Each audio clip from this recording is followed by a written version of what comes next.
ආදරණීය දුවේ පුතේ විවිධ සංස්කෘතීන් වල ප්‍රධාන තැනක් ගන්න රස කැවිලි වර්ග කීපයක් ඔයාලට සකස් කරන්න තියෙනවා. ඒ යටතේ මම අද කේසරි එකක් තමයි ඔයාලත් එක්ක හදන්න සූදානම් කරගත්තේ. කේසරි කියන්නේ පුතේ රුලන් වලින් හදන රස කැවිල්ලක්. එතකොට අපි මේ සඳහා රුලන් යෝගට් කප් එකක් ගත්තා. පුරවලාම යෝගට් කප් එක ගත්තේ නැහැ පුතේ. ග්‍රෑම් වලින් ගත්තොත් ග්‍රෑම් 90ක විතර ප්‍රමාණයක් මෙතන තියෙනවා. සීනි මේස හැඳි දෙකක්. මේ මේස හැඳෙන් පුතේ සීනි මේස හැඳි දෙකක් මම අරන් තියෙනවා. ඊළඟට පුතේ දියර කිරි යෝගට් කප් එකක්. මේ දියර කිරි වෙනවට ඔයාලට උපු කිරි ගන්නත් පුළුවන් පුතේ. උපු කිරි ගත්තොත් උපු කිරි මේස හැඳි දෙකක් ගන්න. ඊට පස්සේ වතුර යෝගට් කප් එකකුත් ඔයාලා ගන්න. තවත් අපිට මේ සඳහා අවශ්‍ය වෙනවා බටර් හෝ එළඟි තෙල්. මම අද තෝරගෙන තියෙන්නේ බටර් මේස හැන්දක් මම මෙතෙන් අරන් තියෙනවා. වියලි මිදි ස්වල්පයක් අවශ්‍ය වෙනවා. කජු ස්වල්පයක් ගන්න. ඒත් එක්කම පුතේ තලාගත්ත එනසල් ගෙඩියකුත් ගන්න. ඊළඟට පුතේ අපිට මේකට අවශ්‍ය වෙනවා කේසරි පවුඩර්. කේසරි පවුඩර් කියන්නේ කහපාට කේසරි වලට දාන කලරින් එකක්. ප්‍රායෝගික පරීක්ෂණයේදී පුතේ එතන කේසරි පවුඩර් තිබෙන්නේ නැත්නම් කහපාට කලරින් තෝරලා ගන්න. මේකෙන් අපිට බින්දුවක් විතර අවශ්‍ය වෙනවා. අපිට රුලන් ටික බැද ගන්න සහ කේසරි එක හදා ගන්න මේ වගේ වාචනයක් තෝරගන්න. ඊළඟට මේ වගේ හැන්දක් ගන්න. කේසරි එක අපිට කෑලි කපා ගන්න ඔයිල් පේපර් එකක් දාලා සකස් කරගත්ත පොඩි ට්‍රේ එකක් තෝරලා ගන්න පුතේ. ප්‍රායෝගික පරීක්ෂණයේදී පුතේ ඔයාලා මේ සියලුම අවශ්‍ය කරන දේවල් අරගෙන ලිප ළඟට එන්න. එතකොට ඔයාලට හරි පහසුයි මේක කරගෙන යන්න. ඊට පස්සේ මම පුතේ ලිප ඔන් කරනවා. මුලින්ම අපි රුලන් ටික බෙද ගන්න ඕන පුතේ. මම රුලන් ටික මේ වාචනෙට දානවා.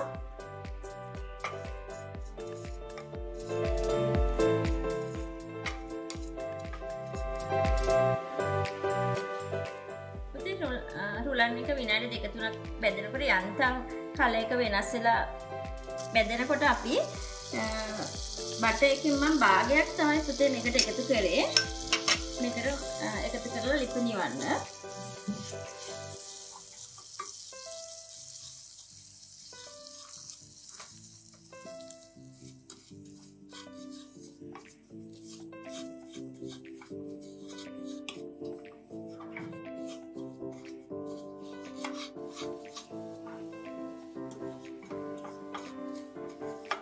බටර් එක මේකට හොඳට මිශ්‍ර කරලා පුතේ අපි මේක දැන් අයින් කරගන්න ඕන වෙනම වාචනයකට. මේක පුතේ ගොඩාක් හර වෙනකම් බදින්න එපා. සාමාන්‍යයෙන් බෙද ගන්න. ලිප ඔන් කරනවා. ඊට පස්සේ පුතේ අපි මේ වාචනයටම මම සීනි ටික එකතු කරා. ඒකට සීනි ටික එකතු කරනවා. මේක හොඳින් රත් වෙනකොට පුතේ ලිප අඩු කරගන්න. කහපාට කලරින් පුතේ මම බින්දුවක් විතර ප්‍රමාණයක් මේකට එකතු කරා.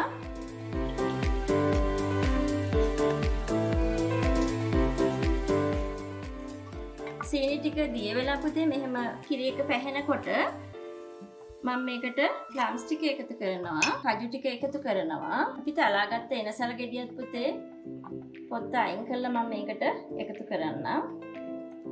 ඊට පස්සේ පුතේ අපි රුලන් ටික එකතු කරලා ලිපේ ගින්දර අඩු කරලා මේක ටිකක් ඉදවන්න ඕන.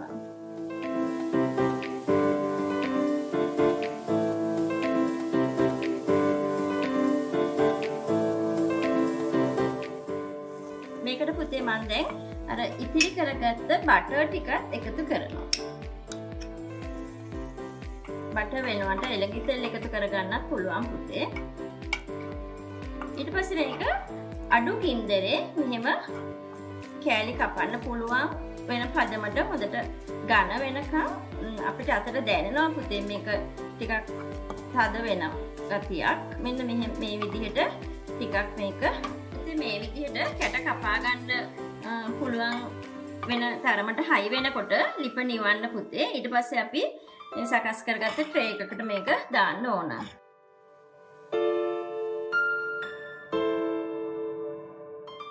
අපිට පුතේ මේ ප්‍රමාණයෙන් කෑලි 3ක් විතර කපා ගන්න පුළුවන්. 3ක් හෝ 4ක් කපා ගන්න.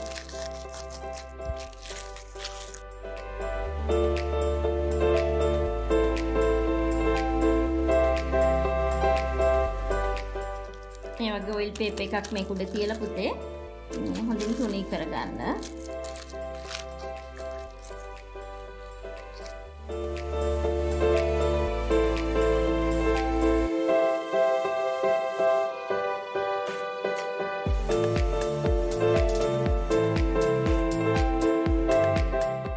මේ ආකාරයට පුතේ මම කෙසල් කොලයක් මත තියලා තමයි මේක පිළිගන්නලා තියෙන්නේ. අපි ප්‍රායෝගික පරීක්ෂණයට යනකොටත් ඔයාලට කියනවා තවාගත්ත කෙසෙල් කොලයක් අරන් යන්න කියලා. කජු සහ ප්ලම්ස් වලින් පොඩි ගානිෂ් එකක් කරලා තියෙනවා.